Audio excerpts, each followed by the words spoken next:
occurred. During the 15th and early 16th century, a brand new literature accredited to Hermes appeared. For this literature there is no history whatever. We know beyond reason or doubt that this literature arose from original sources, perhaps not earlier than 1400 AD and as late as 1500.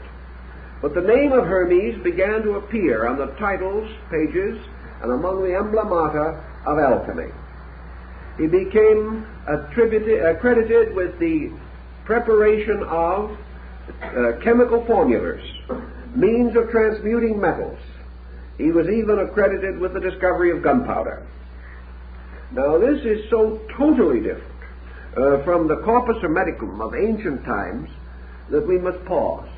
Yet we must also remember the words of Clement of Alexandria in the Stromata, where he tells us that in this procession of priests there were some who carried the symbols of medicine, chemistry, and other arts. Upon perhaps this very slender foundation, Hermes was elevated to become the patron genius of medieval Hermeticism. This Hermeticism divided very definitely into two schools. One was that of the gold makers, whose philosophy was not, however, as superficial as we might think. They were convinced that there were analogies in nature, and that any law or pattern or process by which the regeneration of man could be achieved could also be used for the actual transmutation of base metals.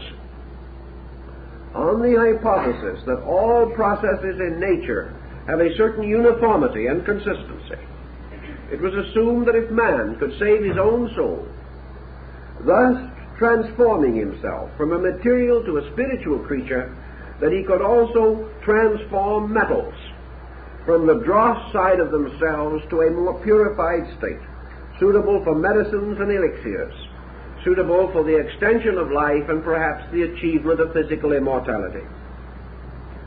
These gold makers, however, such as those who were so industriously occupied in the old street of the alchemists in Prague, Czechoslovakia, these alchemists were ridiculed by another group.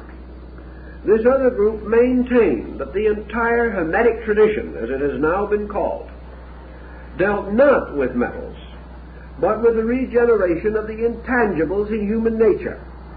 If anything, they would have taken the position that if you can transmute metals, this proves you can transmute man. They would have reversed the polarity. They would have reversed the interest, affirming that the mere achievement of material wealth was an ignoble and unreasonable end, totally inconsistent with the divine destiny of man.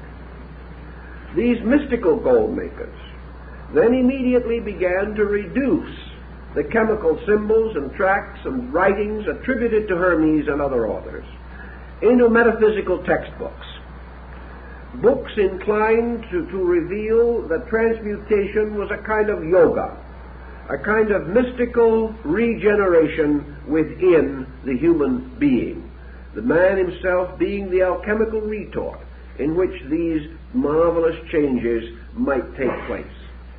And these same mystics assumed that Hermes, representing Mercury, quicksilver, representing this mysterious agent in which all elements can be reconciled, that Mercury therefore represents the reconciling power of human consciousness, or perhaps more exactly of the human mind.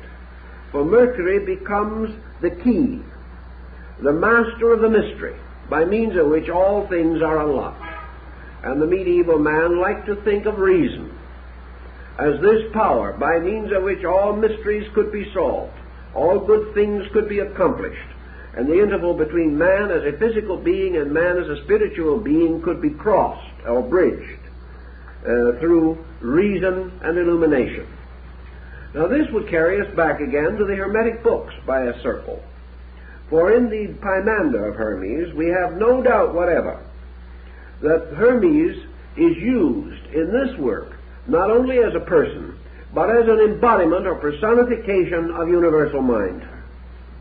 So your mystical alchemist seems to have retained the Hermetic tradition, although he passed it through a variety of symbolic processes. Your material alchemist lost it. And perhaps your material alchemist was the mad parent of the entire concept of modern material science, because he certainly was one of the first to conceive of the tremendous personal advantage to himself if he could control laws for profit. If, however, he was a mystic, he would control or direct laws only for the glory of truth. And this division on various levels has endured to our present time. With the rise of modern chemistry,